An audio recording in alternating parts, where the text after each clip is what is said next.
The date is the 24th of February 2024. 2 years ago, on this day, Russian missiles hit Ukraine. At that time, in New York, an emergency UN Security Council meeting was underway. Envoys were meeting at an order to try and stop a war that was increasingly looking inevitable. All the phones in the room began buzzing more or less simultaneously. Envoys began receiving video footage of the first fire. The war had broken out. Now, 2 years have passed since that day. The war continues to rage. There are no winners, only a long, long list of losers. No one knows how many people have really died. As per conservative estimates, 50,000 civilians have died in Ukraine. In Russia, nearly 150 civilians have died. How about troops? On the 20th of February, the Ukrainian army estimated it had killed or wounded more than 400,000 Russian soldiers. In December 2023, Russia's defense minister Sergei Shoigu claimed that his troops had killed or injured 383,000 Ukrainian soldiers. But like I said, no one really knows how many people have died in the last 2 years. And that's because there are no official numbers. It all depends on whom you ask. The Western countries are often heard playing up Russian casualties. Russia does the same when it comes to Ukraine. Now, earlier this week, Russia captured Avdiivka. This is where the town is on the map, on the eastern side of Ukraine. Before the war began, some 30,000 people lived in this town. Nearly 1,000 people remain there now.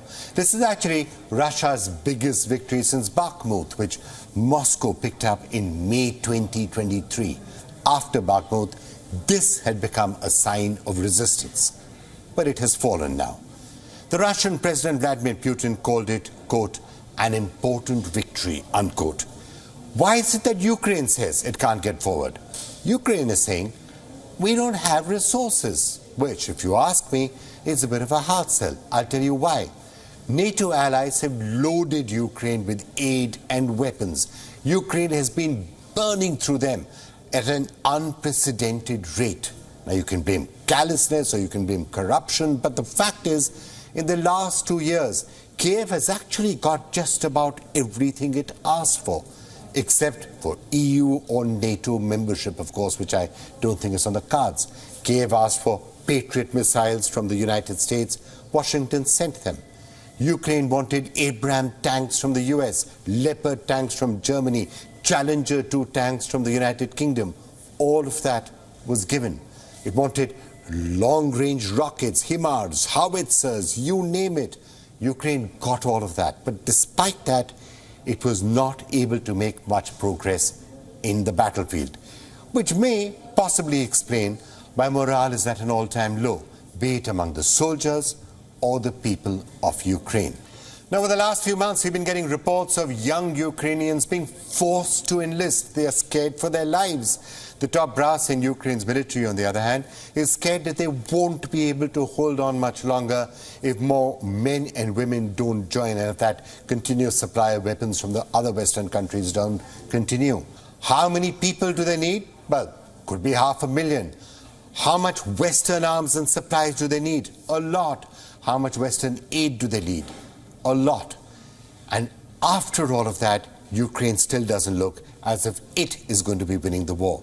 But if you ask me, I don't think Russia is doing that well either. When the war began, we saw visuals of Russian tanks breaking down midway. Internal drama followed. How could we possibly forget the whole Wagner episode? Its chief, Yevgeny Prigozhin, had a mutiny against Moscow. The world watched Wagner fighters marching through Russian highways, shooting down military jets. Never had Putin's authority been challenged in quite such a manner, which is why, including I, if I'm to be honest, was somewhat surprised that Prigozhin was supposedly forgiven by Putin. They cut a hush-hush deal. The Wagner chief was told to go to Belarus, but weeks later, he was killed in a plane crash. No one was really surprised. Now, in the last 2 years, Russia has ramped up its military production drastically. When I say drastically, I mean by more than tenfold. Now, Rostec is the Russian state corporation in charge of much of the country's weapon industry. Its industrial director, Bekhan Ozdoev, told the media last year that there's been a growth in production of tanks, of armored vehicles, of rocket launchers, of artillery, of short-range ballistic missiles, hypersonic missiles, and also surface-to-air missile systems. So while weapon supply is supposedly a major problem for Ukraine, Russian troops are comfortable on that front. Remember, Ukraine is dependent on weapon systems to come from the West. Russia is now producing it itself and in increasing quantities. But not only is there a steady supply from domestic manufacturers, Russia is also getting arms from friends abroad. Iran, for example, ever since the Ukraine war began, Russia has been using Iranian Shahid 136 drones. The last 2 years have also brought to the front the emergence of drone warfare.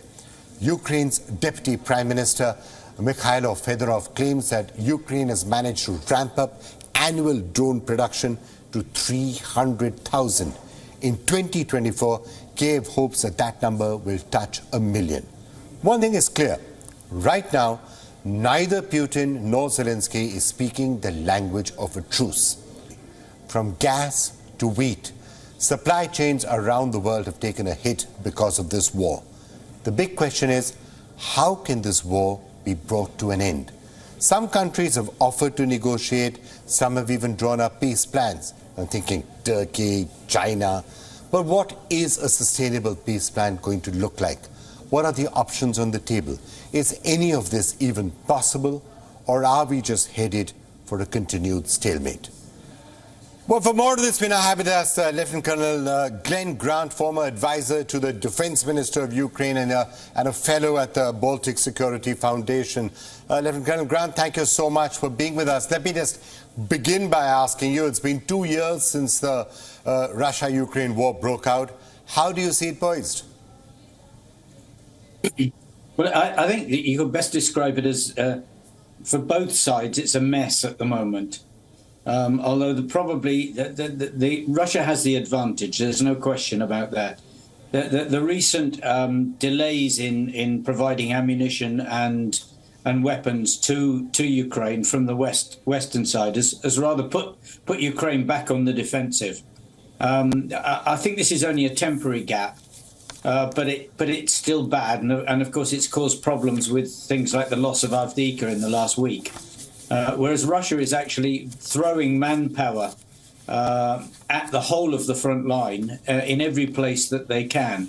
And this is causing Ukraine problems because they're outnumbered in every spot that they're fighting.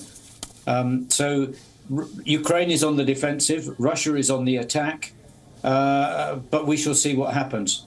You know, it was being said that this entire war is starting to look a little bit like World War I, where it's a stalemate. Neither side seems to be able to get much of an advantage. But is there a possibility that that's changing now and that Russia could actually get more and more of the ascendancy, and especially if Ukraine's not getting the weapons that it seems to be requiring? That's quite challenging even for Russia because the tactic, the primary tactic they've been using is throwing fairly untrained people at the front line. And of course, you know, it's all right just to break through and to take a town like Avdiivka by just overwhelming the front line.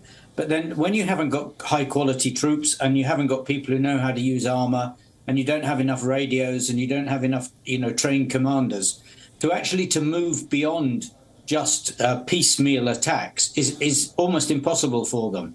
So they're not in a stage where they could, even if they do break through the line, they really haven't got the capability to do much with it. So I think we're going to stay in this sort of, as you say, World War I trench configuration for quite a long time yet.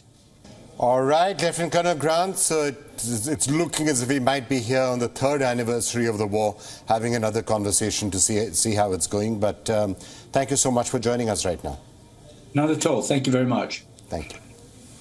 And for more on the situation now, we are being joined by Dr. Sergei Markov, former spokesman for President Putin, former member of the Russian parliament and director of the Institute of Political Studies and well-known Russian political scientist. Dr. Markov, thank you so much for being with us. Let me just start by asking you for your assessment of the situation in Ukraine. It's been 2 years.